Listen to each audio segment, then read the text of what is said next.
اپنے مسائل کو حل کرنے کے لیے سبسکرائب کریں آپ کے مسائل کا حل۔ پرانے قرآن کو جلانا کیسا ہے؟ کیا پرانا قرآن جو کافی شہید ہو چکا ہو اسے جلایا جا سکتا ہے؟ سخاوت حسین بنگلہ دیش سے۔ دیکھیں، کبھی کسی چیز کو جلایا جاتا ہے توہین کے لیے، نفرت کے اظہار کے لیے، اور کبھی جلایا جاتا ہے توہین سے بچانے کے لیے۔ مقدس اوراق کو بہت سے فقہاء نے لکھا ہے جلا دیا جائے تاکہ وہ لوگوں کے پاؤں میں نہ آئیں اور ان کے پہ لکھے ہوئے نقوش مٹ جائیں، پھر ان کی راکھ کو کہیں دفن کر دیا جائے یا پانی میں پھینک دیا جائے۔ تو حضرت عثمان رضی اللہ تعالیٰ عنہ نے بھی قرآن جلوائے تھے، جو بہت سارے نسخے، کیونکہ وہ سرکاری سطح پہ قرآن کا ایک خاص ترتیب سے لکھا گیا، تو لوگوں کے پاس مختلف ترتیبوں سے لکھے ہوئے تھے قرآن، تو یہ ڈر تھا کہ جب یہ مختلف ترتیبوں سے قرآن لکھے ہوئے بعد کے لوگوں کے پاس جائیں گے تو ان میں لڑائی ہو سکتی ہے، اختلاف ہو سکتا ہے کہ ان میں کون سا صحیح ہے کون سا غلط ہے، حالانکہ وہ سارے صحیح تھے، لیکن ایک انتظامی مسئلہ تھا۔ تو حضرت عثمان نے حضرت حذیفہ بن یمان رضی اللہ تعالیٰ عنہ کے مشورے پر عمل کیا، اور جو سرکاری سطح پہ جو ایک قرآن مرتب کر کے لکھوایا گیا، اس کے علاوہ تمام نسخے قرآن مجید کے جلا دیے گئے۔ تو وہاں کسی نے بھی نہیں کہا کہ یہ قرآن جلا رہے ہیں، وجہ یہ تھی کہ وہاں قرآن کا جلانا قرآن کی توہین کے لیے نہیں تھا، بلکہ قرآن کی حفاظت کے لیے تھا، تاکہ ایک ہی طرح کا قرآن لوگوں کے سامنے جائے۔ باقیوں کے پاس بھی یہی قرآن تھا، لیکن صورتوں کی ترتیب مختلف تھی، کسی کے پاس سورہ نساء پہلے تھی اور جناب آل عمران بعد میں تھی، کسی کے پاس فلاں صورت پہلے فلاں صورت بعد میں، تو یہ نبی نے اجازت دی تھی جس طرح سے چاہو صورتوں کو جمع کرو، لیکن یہ اجازت سے بعد میں فتنہ پیدا ہو سکتا تھا۔ تو حضرت عثمان رضی اللہ تعالیٰ عنہ نے صحابہ کے مشورے پر عمل کیا اور ایک ہی ترتیب سے لکھ دیا کہ بھئی الحمد سے لے کے والناس تک اس ترتیب پہ اب قرآن لکھا جائے گا، اس کے علاوہ کوئی ترتیب کسی کے پاس ہے تو اس کو ختم کر دیں۔ تو جلایا کیوں؟ توہین کے لیے نہیں بلکہ حفاظت کے لیے۔ تو اس سے پتہ چلتا ہے کہ قرآن کو اگر حفاظت کے لیے جلایا جا رہا ہے، کیا مطلب؟ توہین سے حفاظت کے لیے، تو یہ جلانا بالکل جائز ہے۔ میں اس پہ اتنی تفصیل اس لیے بیان کر رہا ہوں کہ سرگودا میں ہمارے ایک بہت ہی قریبی دوست ہیں، عالم بھی ہیں، اور اللہ نے ان سے بڑا کام بھی لیا ہے۔ انہوں نے ایک ادارہ بنایا کہ بھئی مقدس اوراق کی حفاظت کا، تو اب وہ مقدس اوراق کو لے جا کر ٹھکانے لگانا پورے شہر کے اوراق بہت مشکل کام ہے۔ تو میں نے ان کو مشورہ دیا کہ بھئی ایک یہیں اس ادارے میں ایک زمین کھودیں اور اس میں یہ اوراق رکھ کے جلا دیا کریں۔ تو کانوں کو ہاتھ پکڑ لیا انہوں نے کہا بھائی ایک دفعہ ہم نے یہ کیا تھا کہ ہم نے جلایا نہیں بلکہ غلطی سے آگ لگ گئی، تو وہ پڑوسیوں نے کمپلین کر دی اور فوراً جو ہے نا تھانے میں رپورٹ کرا دی کہ قرآن کی توہین کر رہے ہیں۔ تو اس معاملے میں نا ہماری قوم کچھ حد سے زیادہ جذبہ، عمل ڈھیلے کا نہیں ہے ہمارا قرآن پر، لیکن بس موقع چاہیے کہ عشق رسول اور قرآن کے عشق کے نام پہ نا کوئی موقع چاہیے ان کو کہ یہ ثابت کرنا کہ ہم سے بڑا عاشق کوئی نہیں ہے۔ تو بھائی دیکھو تو صحیح ہے کیوں جلا رہا ہے، یہ جلا ہے اس کے ہاتھ سے تیلی گر گئی ہے غلطی سے، یا انہوں نے اس لیے جلایا جا رہا ہے کہ اوراق کی وہ جو اگر وہ جان کر بھی جلاتے تو توہین کی نیت سے تھوڑی جلاتے، وہ تو اس لیے جلاتے کہ ان اوراق کو دائیں بائیں بکھرے پھریں گے، لوگوں کے پاؤں میں آئیں گے تو ہم ان کو ایک جگہ جمع کر کے راکھ بنا کے دفن کر دیتے ہیں۔ لیکن ہماری قوم اس معاملے میں بہت زیادہ جذباتی ہو گئی ہے کہ توہین رسالت کے نام پہ، توہین قرآن کے نام پہ جو ہے نا بے گناہ لوگوں کو بھی نشانہ بنایا جاتا ہے۔ میں مانتا ہوں کہ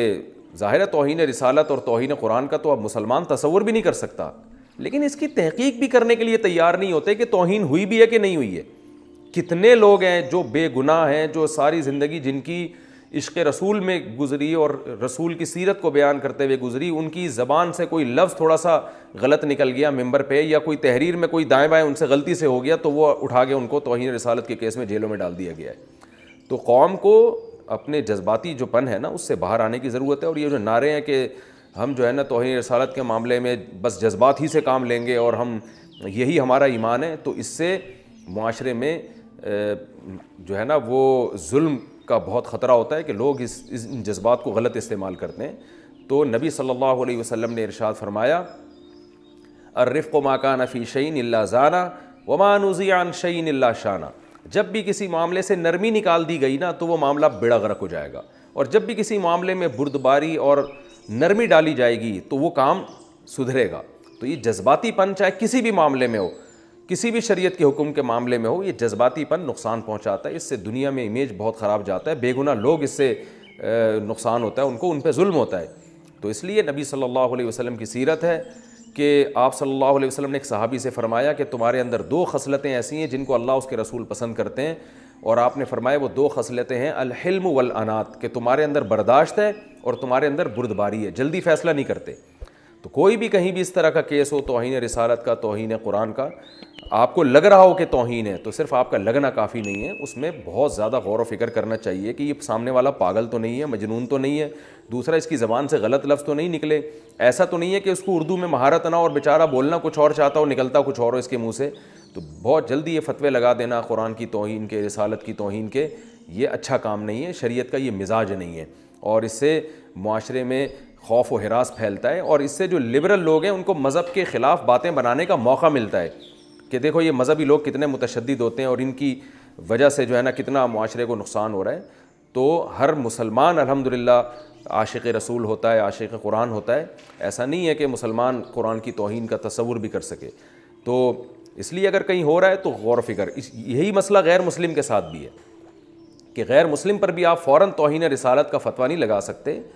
اگر اس نے کوئی بات کہی ہے تو اس کے 10 مطلب نکلتے ہیں، تو آپ کو غور و فکر کرنا پڑے گا اس کا مفہوم کیا تھا، اس کو ایسا تو نہیں ہے کہ اس کو ورغلایا جا رہا ہو، یا ایسا تو نہیں ہے کہ اس کی نیت نہ ہو لیکن ہوا کچھ ہو۔ مثال کے طور پر ایک غیر مسلم کو آپ نے قرآن پکڑایا اور اس کے ہاتھ سے گر گیا، اب فوراً آپ کہیں اس نے جان کر گرایا یا صحیح طرح پکڑا نہیں اور قرآن کی توہین کی ہے، تو آپ بتاؤ آپ کے اس عمل سے وہ غیر مسلم اسلام کے قریب آئے گا یا اسلام سے دور ہوگا؟ یقیناً وہ تو دور ہوگا، وہ کہے گا میں نے نہ قرآن گرایا، میرے ہاتھ سے گر گیا۔ لیکن آپ جناب عشق قرآن کا دعویٰ کر کے لیبل لگا کے کہ ایک دم لوگوں کے، اور یعنی پبلک جو ہے نا ایسے نعروں پہ بہت جلدی اکٹھی ہو جاتی ہے، آپ فوراً کیس کریں گے نا اس کے خلاف تو آپ کو پبلک بہت مل جائے گی، وہ کہے گی یہ ہے عاشق قرآن، اصل میں دیکھو وہ غیر مسلم کے ہاتھ سے قرآن گرا تھا اور اس نے فوراً پکڑ کے دبوچا اور اس کی گردن دبا دی اور اس کو خلاف کیس کر دیا اور یہ کر دیا۔ اور پھر پولیس والوں کو بھی دھمکیاں دی جاتی ہیں،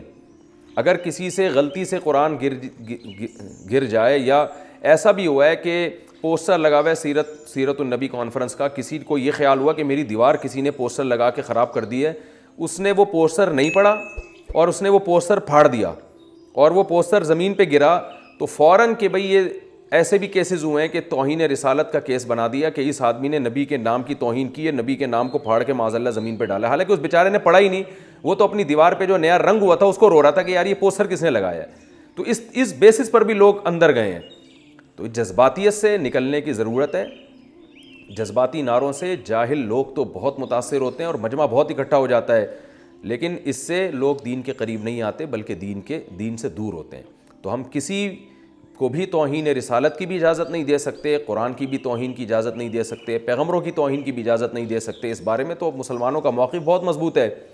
لیکن اس بارے میں توہین رسالت یا توہین قرآن کے نام پر کسی کو اس کھیلنے کی بھی اجازت نہیں دے سکتے کہ اپنی دشمنی نکالنے کے لیے ان نعروں کو استعمال کرے، مقصد کچھ اور لیبل جناب یہ لگایا جائے۔ تو الحلم والانات جو اسلام کا حکم ہے کہ ہر معاملے میں بردباری، تحمل کے ساتھ، غور و فکر کے ساتھ آپ سوچیں بھائی یہ ہوا کیا ہے، پوری بات سنیں، ایک دم جذبات میں نہ آئیں۔ تو میں یہ عرض کر رہا تھا پولیس والوں کو بھی بعض دفعہ دھمکیاں دی جاتی ہیں، FIR کٹوانے جاؤ نا کہ بھئی اس نے پوسٹر پھاڑ کے زمین پہ نبی کے نام کا وہ گرائی ہے اور توہین کی ہے، تو اگر وہ بھی انکوائری کرنا چاہتا ہے بعض دفعہ پبلک اتنی پہنچ جاتی ہے تھانے میں کہ پولیس والے کو ڈر ہوتا ہے کہ میں نے FIR نہیں کاٹی تو پھر یہ کل مجھے بھی مار دیں گے جان سے۔ تو اس جذباتی پن کی اصلاح کی بہت شدید ضرورت ہے، اور 2 انتہاؤں کے درمیان اعتدال کے راستے کی ضرورت ہے، نہ اتنا لبرل بننے کی ضرورت ہے کہ جو چاہے اٹھے نبی کی گستاخی کرتا رہے، قرآن کی توہین کرتا رہے اور ہم اس کو ٹھنڈے پیٹوں برداشت کر لیں، اس کی بھی اجازت نہیں ہے، لیکن ایسا بھی نہیں ہے کہ کوئی مذہبی جنونی اٹھے اور جناب مذہب کے نام پہ، اصل میں تو اس کو اپنا جنون تھا لیکن اس پہ مذہب کا لیبل لگا کے وہ مذہب کو بدنام کرنے کی کوشش کرے اور اس کی وہ تحقیق ہی نہ کرے کہ توہین ہوئی بھی ہے کہ نہیں ہوئی ہے، اس کی نیت کیا تھی، اس کا ارادہ کیا تھا، یہ کرنا کیا چاہتا تھا، ہوا کیا اس سے۔ تو یہ ان تمام باتوں کو نظر انداز کیے بغیر بس جو ایک جذباتی پن ہمارے معاشرے میں چل رہا ہے اس کو بھی کنڈیم کرنے کی ضرورت ہے اور اس کی بھی حوصلہ شکنی کرنے کی ضرورت ہے۔ تو اس لیے آپ کے سوال کا جواب ذرا لمبا ہو گیا، میں اب اس کو شارٹ کر دیتا ہوں کہ پرانے قرآن کو جلانا جائز ہے بشرطے کہ آپ کی نیت یہ ہو کہ آپ قرآنی اوراق کو توہین سے بچانا چاہتے ہیں، کیونکہ اس کے الفاظ جب مٹ جائیں گے تو وہ پھر ان کا وہ احترام نہیں رہے گا، کیونکہ اس پہ قرآن لکھا ہوا تھا، اس وجہ سے احترام تھا، تو پھر اس جلا کے جو ہے نا اس کو دفن کرنا یا کہیں پانی میں بہانا آسان ہوتا ہے، تو یہ عمل جائز ہے۔ لیکن پھر میں بتا دوں، اگر آپ نے جلایا اور کہیں اڑوس پڑوس میں کوئی بیٹھا ہوا جذباتی آدمی، تو آپ کو طبیعت سے چترول لگا سکتا ہے وہ، اور وہ آپ کے خلاف ایف آئی آر بھی کاٹ سکتا ہے، اور قانون کا غلط استعمال کر کے آپ کو اندر بھی کر سکتا ہے۔ تو فتوے کی روح سے جو مسئلہ تھا وہ میں نے بتایا ہے۔ قوم کی جذباتیت کی بیس پر آپ کو کیا کرنا چاہیے، قوم میں جو جذبات چل رہے ہیں مارکیٹ میں جس قسم کے، اس کی بیس پر کیا کرنا چاہیے وہ آپ خود بہتر جانتے ہیں، وہ آپ اپنے اڑوس پڑوس کو مجھ سے زیادہ اچھا جانتے ہیں۔